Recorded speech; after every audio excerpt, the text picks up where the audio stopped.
देखिए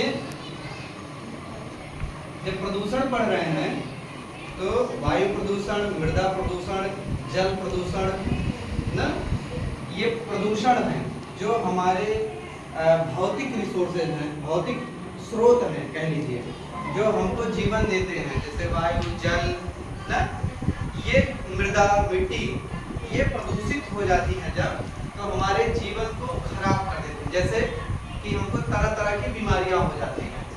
अब पानी की बात कर रहे हैं, अभी आप पढ़ने चल रहे हैं जल प्रदूषण।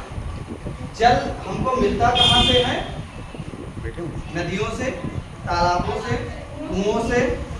आज के समय में अभी ये चल रहा है कि नल हो गए हैं ना, मोटर लग गई है, लेकिन पहले ऐसा नहीं था।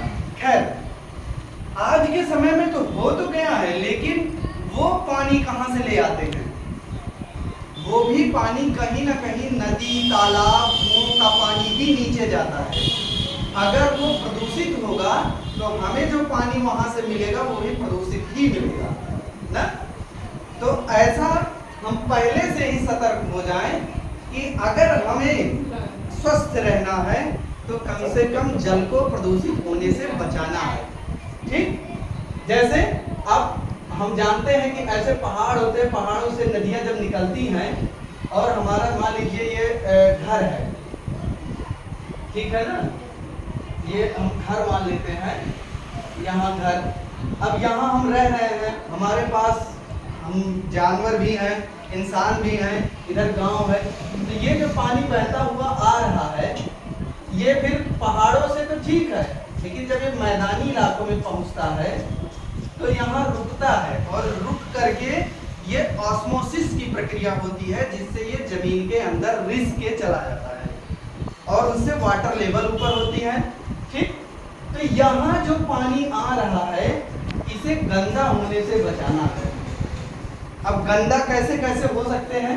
देखिए लिखा है, उद्योगों द्वारा विभिन्न, ठीक है, उद्योगों एवं घरेलू उपयोग से निकलने वाले अपशिष्ट पदार्थ नदियों, झीलों व तालाबों आदि में जाकर उसके जल को प्रदूषित कर देते हैं।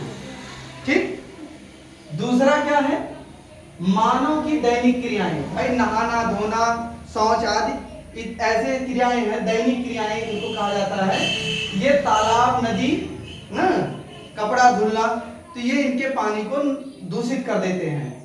और है कृषि के, जो कृषि का काम है, जैसे हम कीटनाशक वगैरह डालते हैं तो वो भी पानी में, आज के समय में बहुत सारे कीटनाशक हैं और खरपतवार नाशक हैं, उनको जब डालते हैं तो पहले से ही बताते हैं भैया पानी भर के रखो, 3 दिन पानी भरा रहना चाहिए। सुने होंगे ना? तो 3 दिन जो पानी भरते हैं हम, तो क्या सभी उड़ जाता है? नहीं, सब नहीं उड़ता, वाष्पीकरण सबका नहीं होता, बल्कि कुछ जमीन में अवशोषित हो जाते हैं, तो उसके साथ वो जो मिलाए हैं, हम छिड़काव किए होते हैं, वो भी अंदर चला जाता है। समझ रहे हैं? हम यहाँ जैसे ये हमारा खेत है,